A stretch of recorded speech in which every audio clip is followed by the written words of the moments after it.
People Not Titles podcast is brought to you by Land Trust Title Services, your partners for results.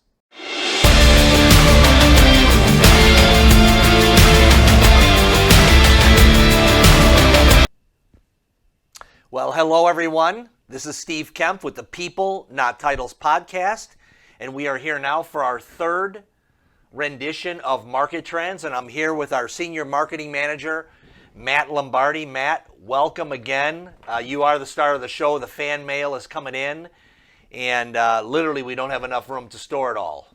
My head's getting big. The fan mail has been overwhelming, and we appreciate your support of the Market Trends podcast. Yeah, and since our last episode, there's been dozens of new real estate professionals joining the KISS Army. And so that's an uptick as well. So we don't have the exact stats on that, but we do have other stats, Matt. So it is July 2nd, and we're going to be talking about a number of different things. There's a lot of stuff happening in the market. Matt, I know what's on people's minds. Tell us what is happening with the NAR settlement. So this month in this update, there's really no additional new big information. As we've talked about on previous podcasts, August 17th is the start or deadline date, depending on how you look at it, when all the MLSs and all the agreements for buyer brokerage, which means no more offers of compensation, will be offered in MLSs for the buyer brokerages. So that will be... So and just so people who are like thinking you're not a real estate person, the MLS is designed to put listings, homes for sale in there, and to entice people to come look at our home. They want to offer buyer's commission so that is paid typically by the seller. Hey, come show our home and we will pay you 2.5%. The Department of Justice didn't like that.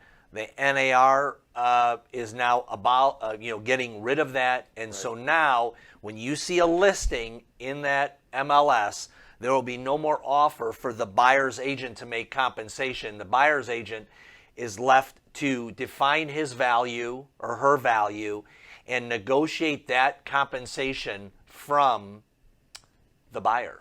Absolutely. All right. So did I say that right? You said it 100% correctly. Thank you. And so this will be interesting. There's been many brokerages and MLSs that have started early. It's just the government imposed date of August 17th for this start date, but people have been gearing up for this. So we'll see once this date happens, what happens, and what workarounds may happen outside of the MLS for compensation. That's another thing. Yeah. So more to come when we revisit this at the end of August. We'll have some couple weeks of data points to see if there's been any hardships in this transition. So more to come, but no major updates on the NAR settlement.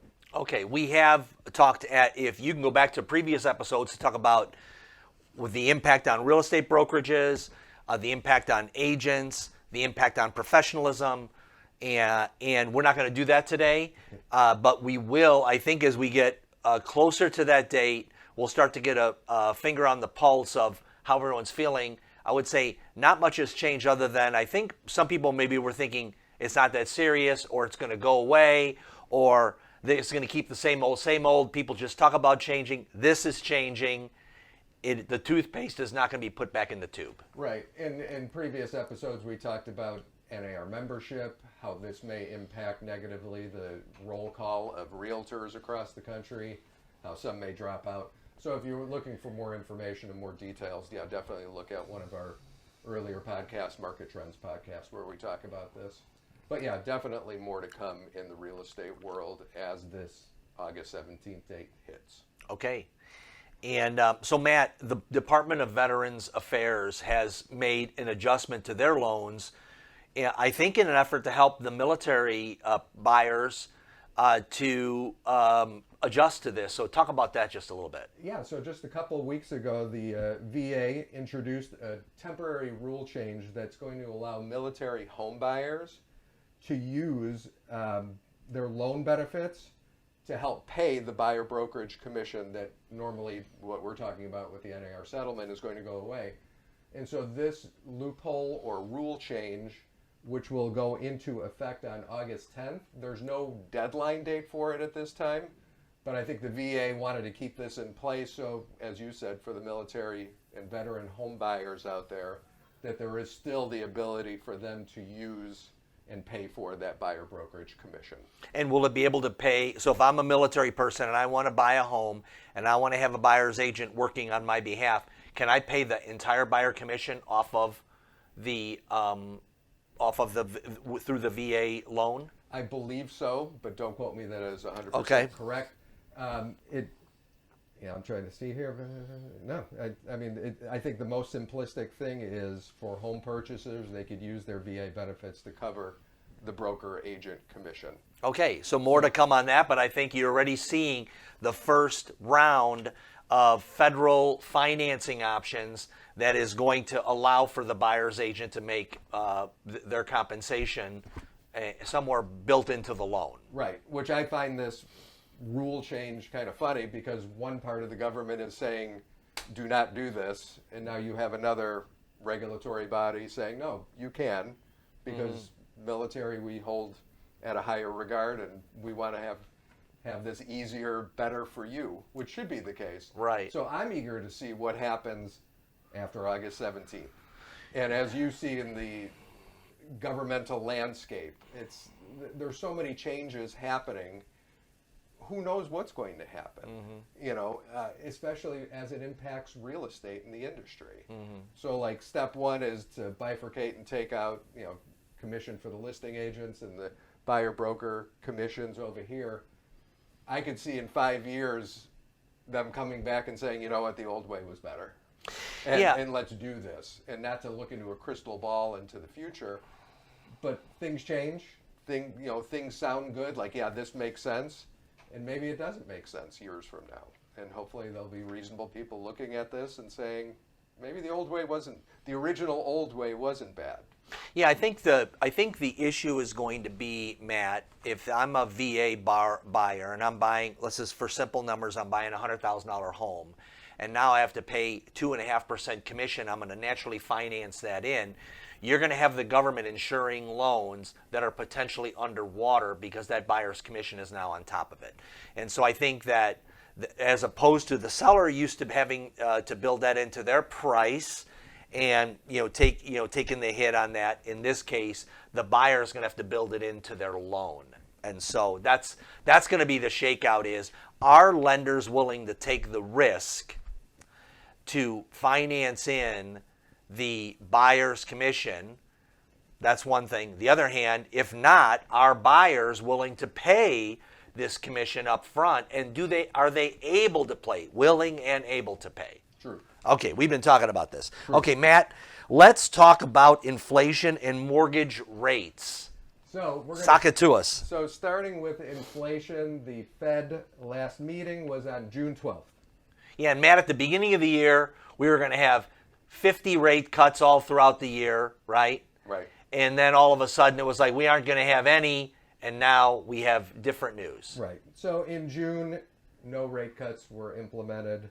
Benchmark interest rates that the Fed uses to borrow out to banks remains at about 5.25% to 5.5%, which means mortgage rates are hovering around 7%. Yeah. Because that makes sense.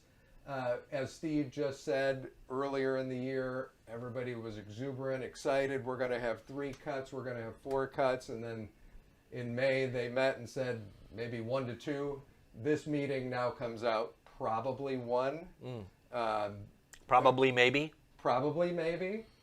People are speculating September, maybe November, maybe October. But yeah. What about maybe October? October? Yeah. I'm trying to think of another month and I can't. So anyway, the rates are what they are. And we've said this in previous podcasts, the Fed looks at 2% inflation as sort of the guidepost, is once they reach that, that's when they'll implement this rate cut. Consumer price index month over month was at 3.3%. I should say month over month. Yeah. Year over year. Sorry. CPI remained flat last month to this month and 3.3% increase year over year. Okay. This is something that I discovered. It's called the Personal Consumption Expenditures Price Index. This is some index government uses. The Bureau of Easy for you to say. Can't even say it. So this PCE index was up 2.6 year over year, and apparently that was the lowest increase since March of 2021, which is when the Fed began notching up interest rates. Okay. So that is apparently a good thing, and this PCE index does not include, so this is what we as consumers, U.S. consumers, buy, but this index does not include energy costs as well as food costs, which according to this, it's because they move up and down so frequently and it's a volatile type of expense, they take that out. So apparently this is a huge component of what the Fed looks at when they're determining the inflation levels for that month. Okay. Something I never knew about, something that you probably never knew about, but there is this index that the government uses, and I guess it is very important. Okay. So how I read into this is inflation is still not where we want it to be or the Fed wants it to be. However, it's still moving in the right direction, but there are still so many variables. So like food and energy, I mean, food is expensive. Big time, yeah. Energy could be expensive. Here in Illinois, July 1 is when the new fiscal year starts, and that's when new laws and taxes are introduced. So our gas tax for the state of Illinois has now gone up as of yesterday. I think it's by 4 cents a gallon. Okay. So just FYI out there. Happy 4th of July. Happy 4th cents of July and 4th cents. Yeah. So, you know, Matt, so just speaking as a common person, where I feel like you got all these numbers here and where I would say I'm noticing things in my personal budget, and I think everyone is. I think people have seen property and casualty and auto insurance go up dramatically. Absolutely. For a lot of different reasons. And I know people in Florida, people in Texas. I mean, it's just crazy. So that's one area. I think groceries have gone up across the board, food costs, and so I think that taking those numbers out of it can make those numbers look better. And I think going out to eat costs have just just because of maybe it's labor costs, maybe it's the food, whatever it is, just gotten more expensive. So I think people are just seeing the pinch and the squeeze there. And so anyway, that's just my No, and that's absolutely true. Another implementation that came on with this new fiscal budget is the minimum wage has increased in the city of Chicago, I think, to $16, $17 per hour. And when you're an hourly employee, in a restaurant, someone's got to pick up that tab. Yeah. And that's where the consumer will have to pick that up. Yeah, and so the one way to say it is if you're an advocate of people making a great wage and all that, enjoy your food and happily pay it, you know what I mean? So you can't have your cake and eat it too in that regard. Right. To say, hey, I want great prices and I want fair wages. So right. If we don't think those wages are fair, then God bless. Yep. Okay, great. So Matt, let's talk about mortgage rates, where we think they're going to be and what we see right now. So mortgage rates month over month, and actually the last few months have been hovering around 7%. I think for a 30-year fixed mortgage across the U.S., it's about 6.9%. And for a 15-year fix, it's like 6.2%. Okay. Which isn't bad. Right. All things considered, but still significantly higher than what we've been used to over the past 10 to 15 years. Based on what I know and what we know, and with what the Fed is looking at, and I think we've touched upon this in other episodes, if you're waiting for rates to go down in the next 1, 2, 3 months, it's going to hover around 7%. Maybe get down to 6, 7, 5, maybe go over 7, who knows? And I think you put it best in our last episode. It's like if you're waiting on the sidelines for mortgage rates to go down, they're not. Right. And They're not. not At this time. Yeah. And if they go in, remember, That, in fact, we saw just 1 week this year, we saw like a down tick in, and people kind of jumped on it, locked in, that kind of thing. So there might be quarter point shifts here and there. What you have to remember is if things go down really substantially, guess what? You can refinance. So if you're thinking, oh, I'm going to miss the lower rates, you're never going to miss the lower rates. You can always refinance. I know there's an expense to that, but you can always refinance. What I saw in an article this week is apparently just the timing of things. A lot of people who bought during the pandemic and didn't get a fixed rate mortgage and went the adjustable rate amount, they're now coming on board where that adjustable rate that they probably got 3% or less is now going to be close to 6.5–7% above. Okay. And so that's just something to keep in mind for those of you looking at mortgages. You know, adjustable rate mortgages are great for that 5 to 7 year window. Yep. If you're able to get it and play the market and say, oh, it's going to be low. But once that 5 year hits and you have to pay the actual mortgage rates real time, that could take a bite out of your savings and what you were saving in those. But people, informed consumers are the best. Absolutely. So inform yourself. We can move on. Yep. They vary from state to state is what we're finding out, Matt. Correct. So this is a little interesting data point. When we talk about mortgage rates and you hear a 6.9% average mortgage rate, it may not be 6.9% of where you're sitting and living.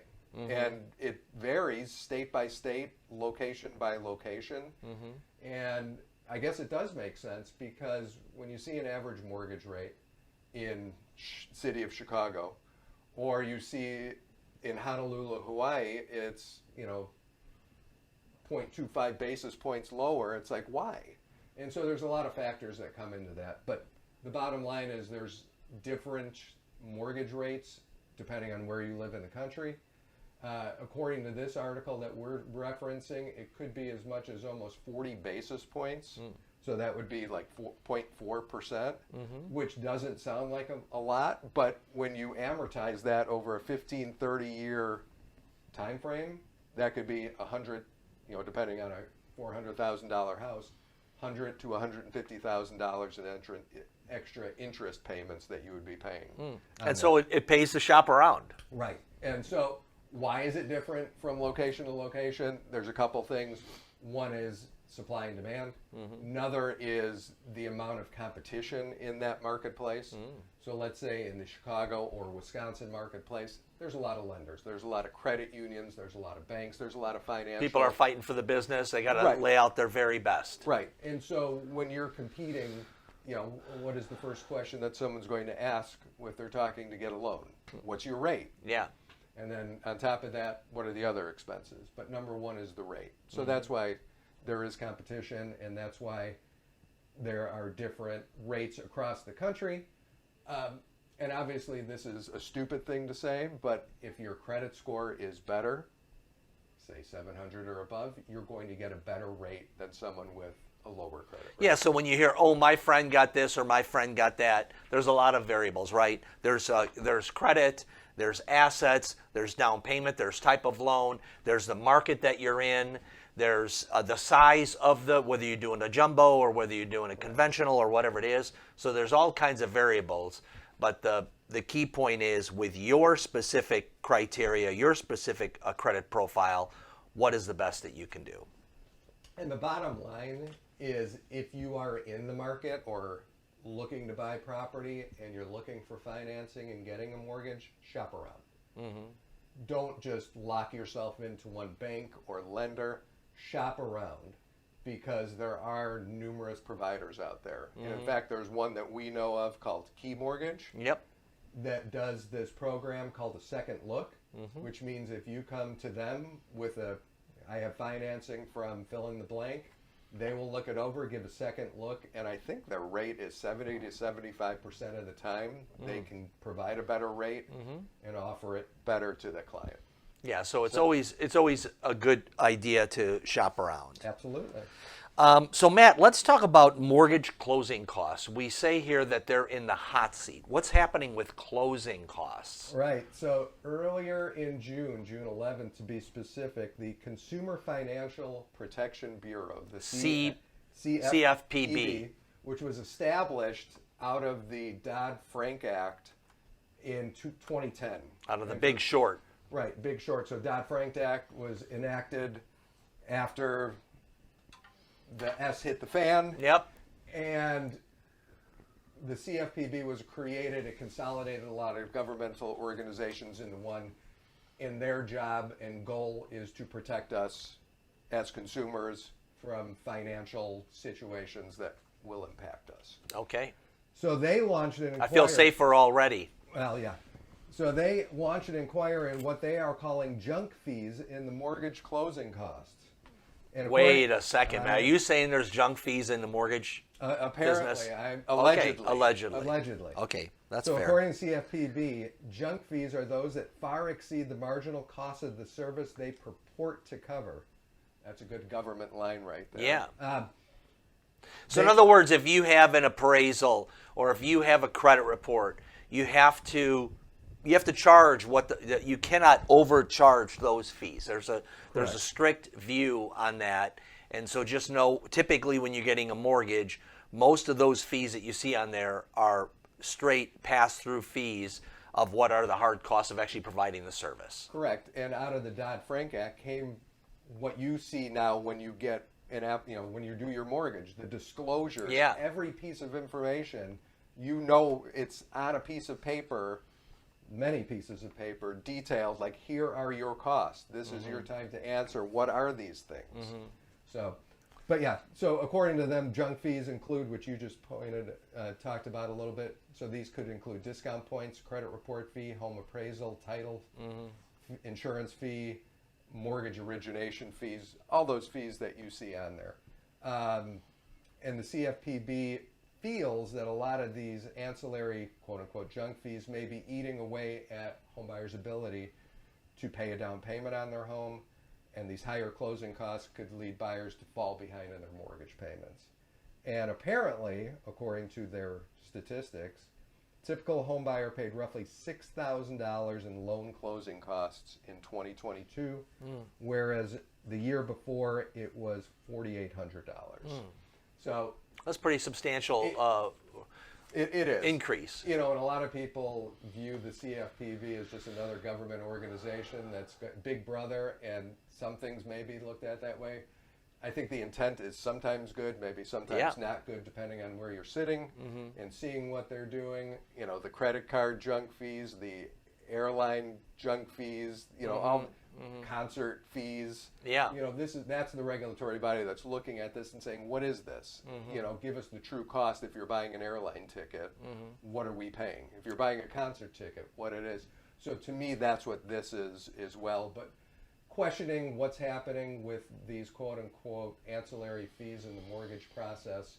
And I think this is just the first step, saying they're looking at it. I believe they have something open where the public and businesses can comment about this. And I believe they will take that information with additional information they have and sort of make recommendations down the road. But this was something interesting over the last couple of weeks that came about of them looking at mortgage fees. Yeah, and so not only is it just, we talked about the rates that you're shopping around, and we talked about credit and all these, but closing costs are also another thing that is easy to shop around. And one of the ways you contact a mortgage professional and say, hey, give me, before we used to call it the good faith estimate, now it's a loan disclosure. And so we need to shop around for that and just know that the fees are going up, costs of goods and services are going up, but the CFPB is looking at this. Yep. Okay, great. Yep. Let's talk about, Matt, underwater mortgages. Would you give a definition for The underwater mortgage is a mortgage where you owe more than what the home is worth. And we saw a plethora of those in the Big Short era because of various reasons, that low down payment scenario. We had overinflated homes We had shenanigans with appraisals. All these different things caused the consumer. We had 125% mortgages back in the day, where debt consolidation and whatnot. And so put the consumer in a scenario where they actually owed more than the home was worth. And then once people owe more than the home is worth, they go, what do I want to pay all this for? I start to get overwhelmed. You have these adjustable rate mortgages where the reverse amortization, all these different things, right? All these great programs where it winds up with the consumer owing more than the home is worth. That's an underwater mortgage. Thank you for that. You're welcome. Wonderful definition. Because you're welcome, Matt. As Steve alluded to in The Big Short, and in fact in 2009, almost 1 in 4 mortgages were underwater, Unbelievable. which is crazy. Yeah. And then couple that with high unemployment, financial instability in the markets, all those things that took place hammered the market and just all of us in general. Yep. Whereas now, this was an article that we saw, the average rate of underwater mortgages across the country, I think, is 2.7%. Okay. And in fact, so it's much different than the Big Short era, where you had these type of things really being prevalent. 1 out of 4 homes. Now it's 2 out of 100 homes. Correct. So. And in Illinois, it's just over 5% of mortgages are underwater. Okay. And in Wisconsin, it's just over 3%. Hey, thanks for listening to the People Not Titles podcast. We are proudly sponsored by Land Trust Title Services. If you enjoyed the podcast, please hit the like button, please subscribe, and we'd love it if you'd share our podcast with your friends. Thanks a lot. Hey, thanks for listening to the People Not Titles podcast. We are brought to you by our great sponsors, Land Trust Title Services, your partners for results. The People Not Titles podcast is brought to you by Land Trust Title Services, your partners for results. Just over 3%. Okay, so Which fairly low. Right. You don't want anybody to be in that situation, but when you look at the averages and what's happening, this is, because people, you'll always hear on the sidelines like, oh man, the real estate market is going to go down. Belly up and blah, blah, blah. And there are rumblings, and when you look at home price, which we'll talk about in a little bit, home price appreciations, but what people owe, the job market is still relatively good. The unemployment rate from an average perspective historically is really good. If people want to work, there are jobs out there. It may not be the job that you want to do, but there are employment opportunities, whereas in 2009, there was nothing. Mm-hmm. It was a completely different scenario. Wasteland. And in fact, as I'm reflecting on this and thinking about it, where we live right now, the people who lived across the street, they walked away. Like wow. Literally in the middle of the night, left their house, took their stuff, and were gone. Mm. And it was, now, where'd they go? They left. They couldn't stay there anymore. Wow. So what you're saying, Matt, is there's not a ton. The underwater mortgage situation is nothing like the Big Short era, so we're not anywhere near that. Correct. Okay, great. Listing inventory and home sales prices. What do we know there, Matt? So this is the boring part. It's a lot of numbers, but we're going to Matt, they're hanging on the edge of their seat at home. I know they are. So we're in a month in arrears, so this is all May information. Yep. We'll have the June information at the end of July, et cetera, et cetera. But from a national perspective, existing home sales are down 0.7%. And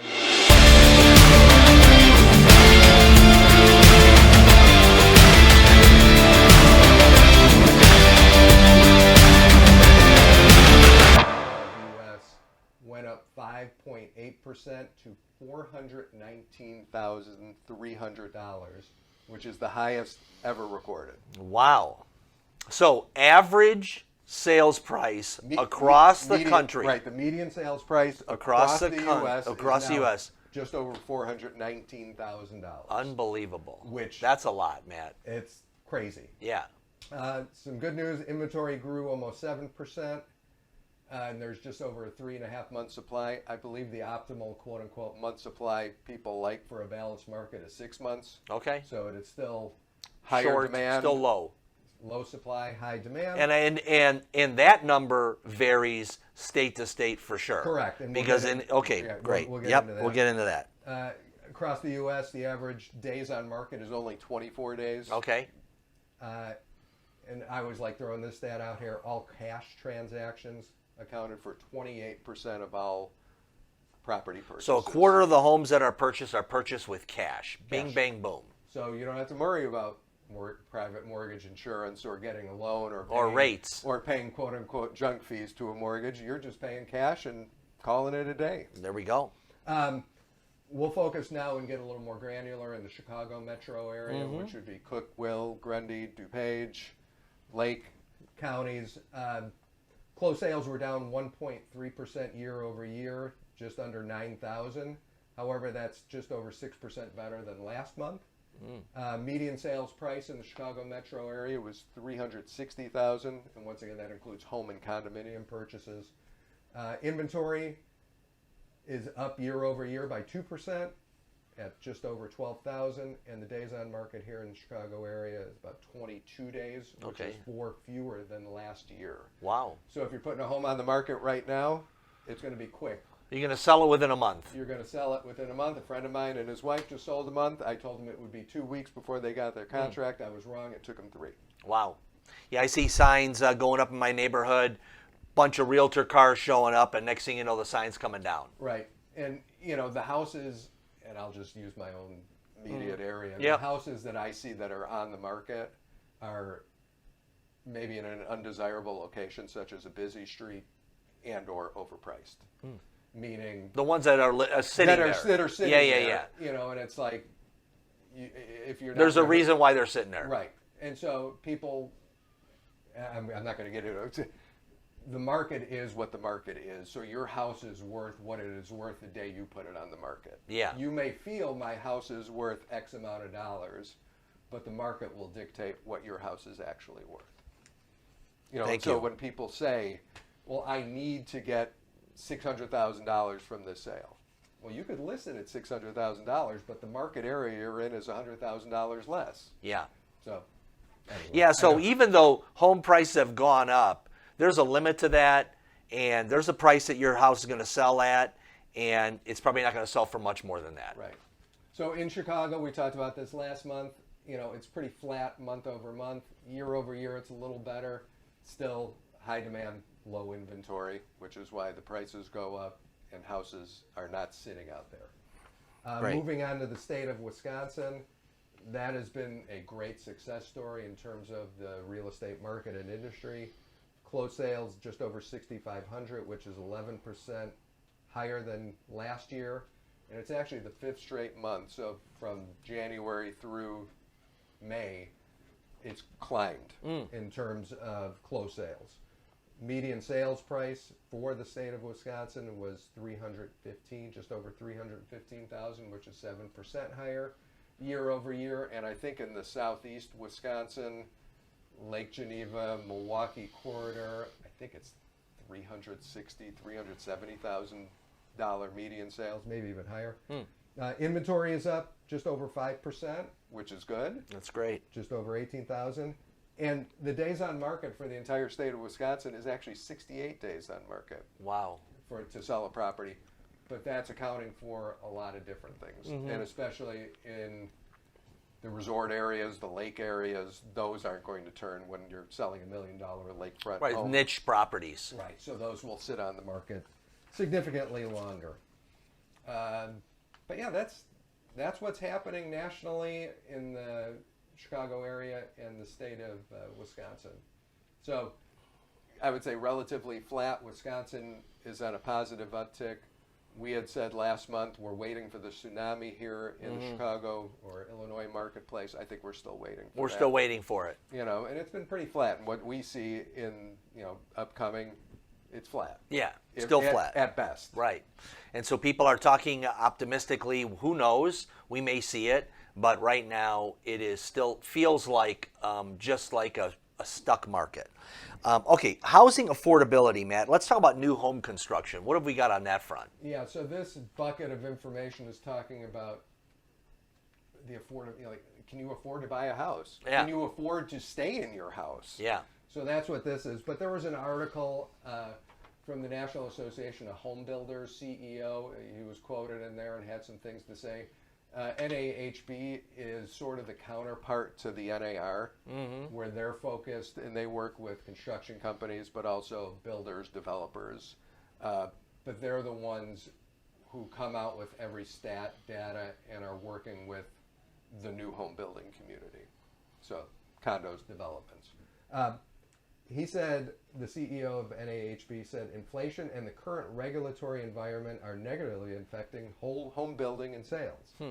Builders are facing much higher construction costs, and that's for raw material, labor, land, and also interest rates for a construction loan, which you can confirm or deny this, hovering around 12%. Yes. Is that true? Yeah. So if I want to get a mortgage, I can get it for just under 7%, but if somebody wanted to finance a construction project, it's going to be not quite double, but pretty high. Short-term money is expensive for construction projects. And so that is common. Yes. That's unfortunate. So those things factored in, so those two big things factored in with people are locked into their low mortgages, which we've talked about many times on past episodes. Yeah, they look at it and go, "Why am I going to move?" You know, and so it has to be a big-time incident, death, divorce, kids moving out, downsizing, marriage and new families starting,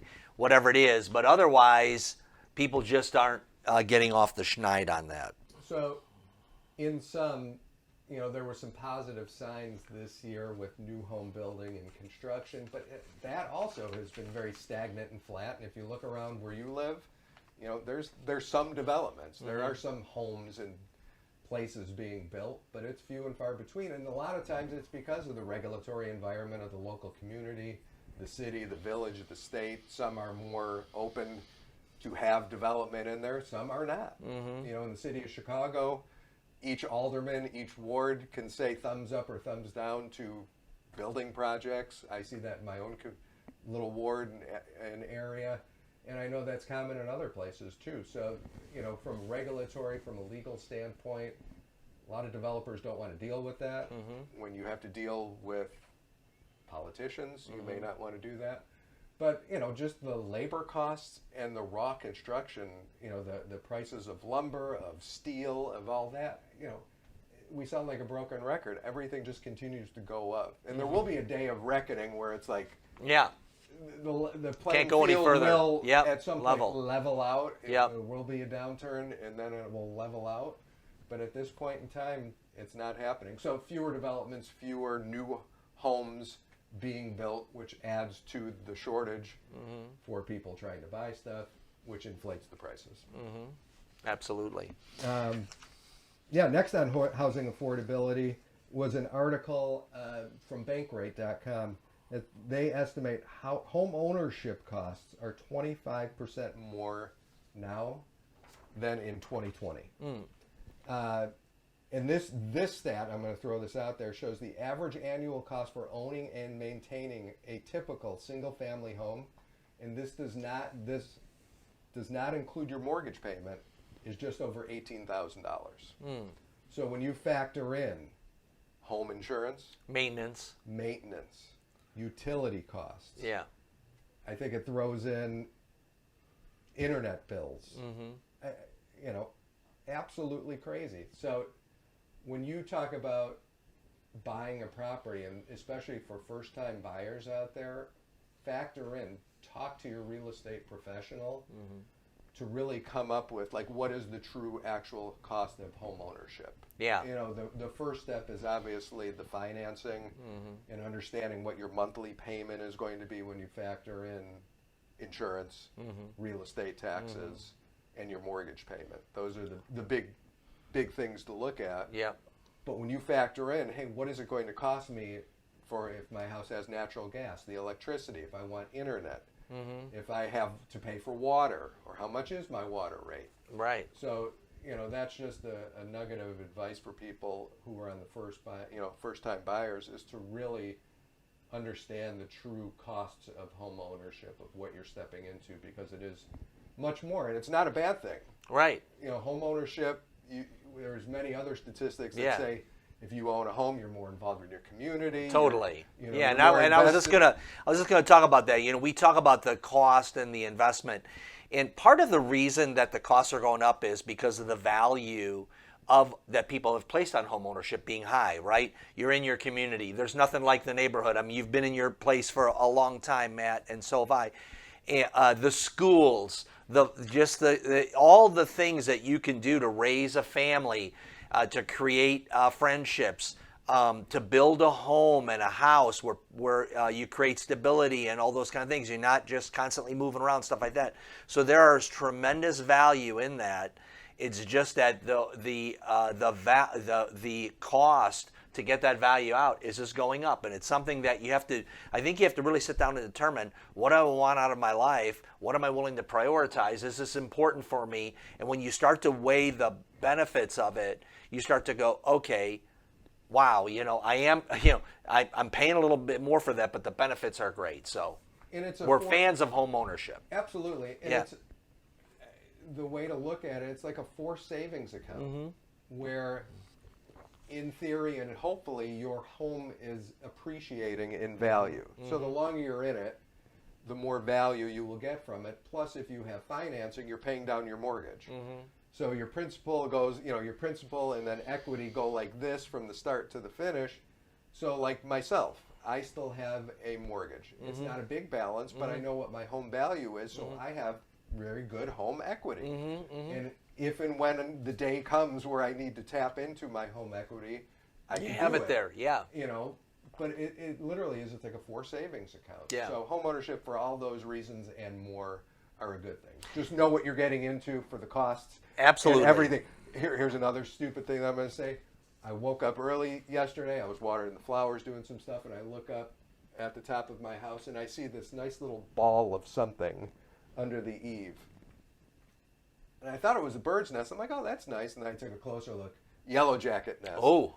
So as I came home yesterday, I was not in the best of moods. One of my sons, like, how you doing, Dad? I said, I'm cranky. And here's why. And now I got to do this. So needless to say, that was... Did you send your son up on the ladder to poke the thing with a broomstick? I did not force him to do that, but he did accompany me to see the spray of the... the poison. I'm sort of getting off track here. But yeah, the 20-foot spray to hit it. And then I scurried down the ladder quickly as the hive erupted. But it literally That's great. It fell into, and so when I go back today. So joys of home ownership. Yeah. You know, it's not always fun and pretty, but the benefits outweigh. Yeah, and you build your life there. You build all the memories there. These are things, the childhood home is for your kids is a place of where magic happens. And so I think that's the attraction of it. And if you break it down to just numbers and cents and budget and don't include that heart, that, the emotional aspects of it, it sometimes seems daunting. So anyway, we're fans of home ownership. Absolutely. All right, Matt. So do anything more on affordability? I'm just going to touch upon this. Yeah. This is an article that came out just over the last couple of weeks talking about the affordability gap. And essentially what that means is where you live, can you afford to buy a house where you live? So I live in the city of Chicago, where the median income apparently, where is it, is $72,000 per household. Okay. I'm sorry. The median income in Cook County is $86,000. And in order to find a home in Cook County that I could afford, I would need to have $72,000. Okay. Of income. So here in the Chicago area, you can afford to live where you live based on the numbers. Okay. Where this comes into play with affordability is some West Coast. Yeah. California is awful. Yeah. Which means that you're a firefighter, you're a school teacher, you're a police officer. You're providing service. Right, and we see this in some of the wealthier suburbs here in Chicago. Like if you were in Kenilworth, working the police or fire in Kenilworth, you would definitely not be able to afford a home in Kenilworth based on what you would be paid. But what this article is saying is the cost index increased in 89% of the U.S. counties over the past 5 years. And Matt, I saw an article on Martha's Vineyard, where Obama lives and the rest, where a lot of these service people, waiters, waitresses, people working at the, you go, oh, I'm going to have this magical experience at the ice cream shop. Well, guess what? The person scooping ice cream needs to afford to live somewhere, and they don't want to live 2 hours away somewhere that they can afford. They want to be able to live right there, and so there's this huge off-balance thing about the community not being able to support the people that are serving the elite or whatever in that community. So anyway, correct. So that's an issue. Can you afford to live where you live? Right. And buy a home? And so, like, a rule is, and what you'll hear is, many financial advisors consider a home affordable if the mortgage payment, taxes, and insurance costs don't exceed 30% of your income. Household's monthly budget. In 2019, a household earning a local median income could afford to buy a median priced home in 94% of the U.S. counties. Today, they can only afford it in 63%. Okay. Which means housing affordability is going in the wrong direction. Yes.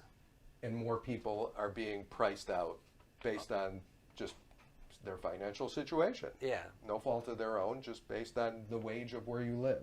So some of that's going to have to change, whether people are going to have to earn more or housing costs have to go down or what. Something's got to give there. Right. And so I mentioned Cook County, where it's quote unquote in the affordability zone. Same thing in Milwaukee County, using an example. To afford a median priced home is around, you would need $51,000 in income. The median income in Milwaukee County is $65,000. So on paper, you could afford to buy where you live in Cook County or Milwaukee County. Matt, what it makes me think about is that now more than ever, you need a professional in the real estate. If you're like looking to make a real estate move, maybe you're looking to be an investor, maybe you're looking to make a 5-year plan to move into this home or that home or whatever it is, you need professionals by your side. You need a good financial manager, you need a mortgage person, you need a real estate person, you need people that you can trust, and you can begin having these dialogues. And I can tell you, you don't always have to be like, oh, I'll call one when I'm ready to buy in a month. No, you want to get them on your side so that they can help build a plan, start providing you information early on. So anyway, professionals, you might be thinking, oh, it's so complex. No, if you can make these complex things simple for the consumer, you will always be able to have a role in the transaction. Absolutely, and that's great advice. Yeah. Have your trusted set of advisors 100%. in the real estate field, Yep. as well as in life. If an Yep. accountant, Yep. a financial advisor, Yep. if you are in that situation, Yep. an attorney, Yep. to handle your affairs, and especially on the real estate side, for home buyers, sellers, find that trusted real estate professional where she or he can connect you then with everybody else, because most likely that person is going to have a team assembled around them. Absolutely. To assist you, because it's going to make your life easier, because it's going to make their life easier. And Matt, if you're sitting at home right now, you're saying, oh man, I don't have a trusted advisor. Give us a buzz. Our contact information will be in the notes, and we'll be able to help you in your area find the best of the best. Well said. All right, Matt, let's bring this. Let's land this puppy. So, for those realtors out there, Steve conducted an outstanding Zoom presentation last week, and it was widely acclaimed, hugely popular. 3 title tools to transform your business. Steve was the moderator, as well as 2 of our partner attorneys, Mike Anselmo, as well as Yelena Schwartzman. Steve estimated it would take 30 minutes. It took just over 60 minutes, and it was great content, not only on the free tools that we are able to provide realtors out there to assist with your business, as well as client and business development, but Yelena and Mike had great insights of what's happening in the marketplace and how they're leveraging working with realtors, as well as using some of the tools that we're providing to them as well. Yeah, you can catch that. It's still available. So it's part of the podcast feed on YouTube. Yep. Steve did a great job. Talking about podcasts, Steve had a great interview with one of our own, Anya Pullet, who's one of our account representatives, account managers here at Land Trust.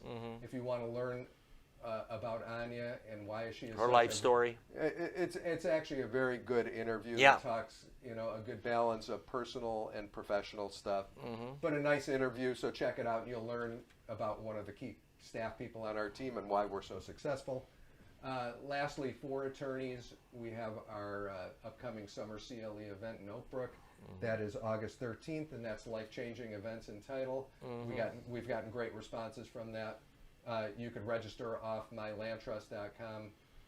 All the information is there. And I know we'll have more information in the notes. Now, I want to conclude one thing with you. And now Steve had talked about his membership in the KISS Army. Yes. So I was able to find this, and I'm going to proudly give this Wow. to you, which gives you, for only $5, Wow. you could have joined the KISS Army in 1977 with all the, you had said, I was in. and Steve referenced last episode about how he found true value for his $5 of joining the KISS Army, and I see why now. Yeah, and so what I got, and I remember this, I got the KISS Army News, which was published quarterly, lots of news happening there, a personal KISS Army membership card, I might still have that, discography, biographies, charter membership certificates suitable for framing, KISS Army full color iron-on patch. I didn't ever iron it on. It was still in my memento school box, shoebox. I had a full color poster, and I had the concert photos as well. I remember it well. So lot of bang for your buck, $5. And if you want to frame that for your office, please. Maybe I will, Matt. Thank you. But yeah, so the KISS Army Is alive and well. And so apparently it was started by a guy or two guys, I think in Terre Haute, Indiana. Okay. So it was not a separate- lot to do in Terre Haute, was so I don't. So it was separate from KISS. Yeah. However, if you go search KISS Army now, I think it's part of the corporate group. And Okay. there is a membership fee. Yeah. I think there's a free thing. So if you're looking to rejoin, I'm probably a lifetime member based on should my be. $5. Well, Matt, so this is not, this wasn't just corporate shenanigans. It was organic and grassroots is what I'm hearing. absolutely. Yeah. Well, okay, on that note, Matt, thank you so much. Market trends, we wrap up have a great 4th of July. This will be coming out on the 3rd of July. And so have a great 4th. Freedom is not free. Absolutely not. Okay. So, and yeah, just remember, this is the best country in the world. yeah, absolutely. And we're lucky to be a part of it, and thank you to our military and veterans. Absolutely. Have a great day, and we'll talk to you soon. Signing off. Hey, thanks for listening to the People Not Titles podcast. We are proudly sponsored by Land Trust Title Services. If you enjoyed the podcast, please hit the like button, please subscribe, and we'd love it if you'd share our podcast with your friends. Thanks a lot.